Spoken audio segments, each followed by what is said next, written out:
Who is Nanamous?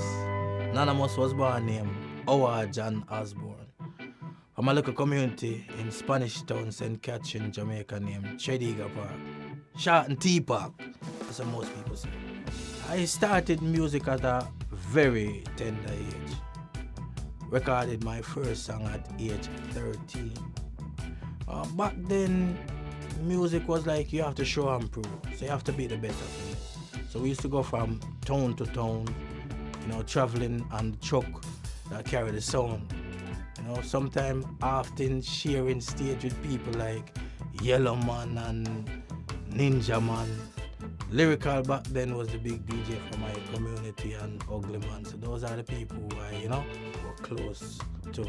At that time, Papa San was doing secular music as Spanish Town Man. So that was, one of the few stars that we look up to.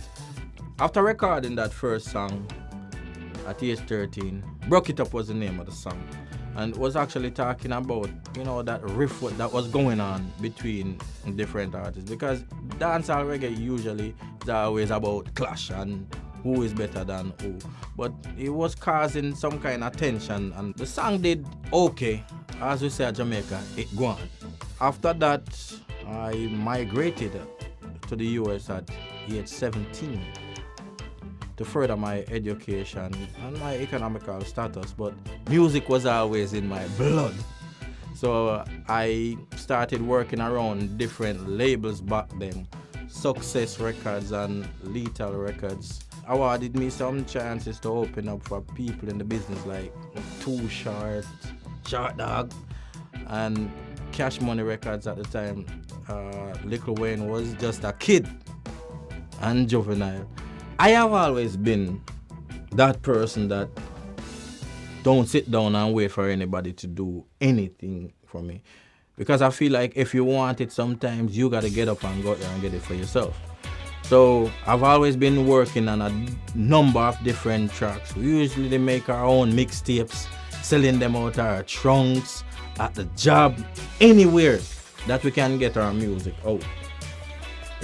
But after doing it for, a few years or so, it becomes repetitive, and I find myself searching for a deeper high, start asking God a whole lot of different questions, where I'm gonna go with this, if I even should continue doing music. I got the chance of being one of the members on a team that was working on a concert here in Atlanta, Georgia. It was promoting gospel reggae. And yes, I was in dancehall, yes, but I never really paid too much attention to that section of the music.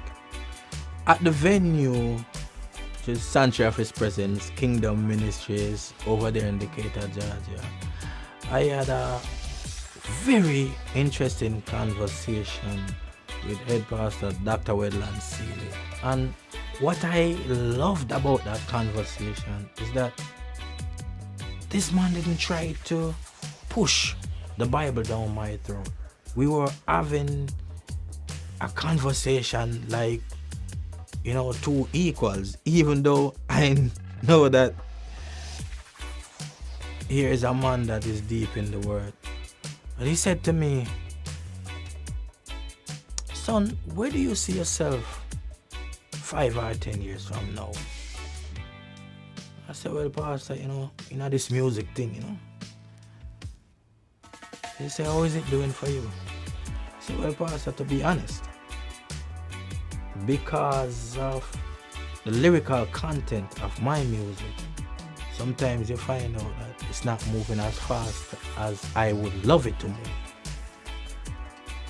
And he said to me, son, have you ever tried God's music? And I laughed. After that event, I found myself listening to a lot more gospel reggae music. And I start asking God a whole lot of questions. Father, if I say yes to you,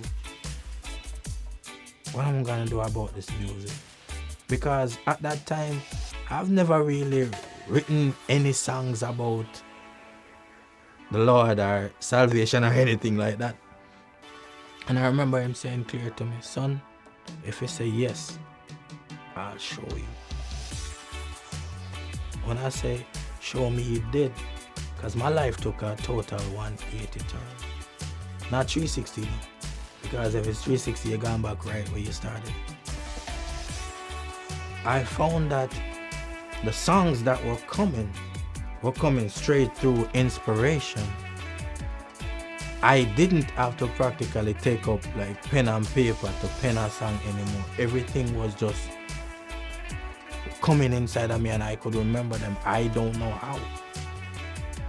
So the first projects that I worked on was signed to a label called Mikelewisproductions, and we did 2 albums together.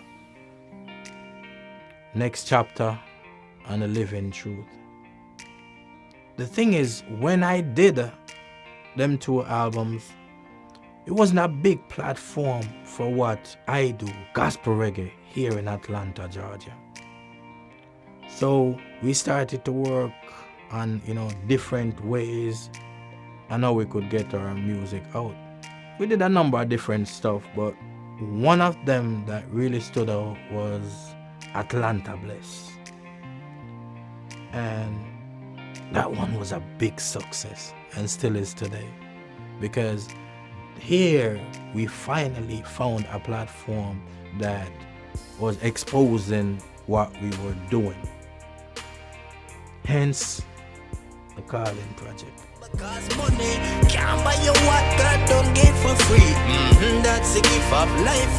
You possess that, well then you have the keys to survive. Wake up and go live your life. Anytime you're down, just remember this. All I know is that don't need no movie. You were created beautiful.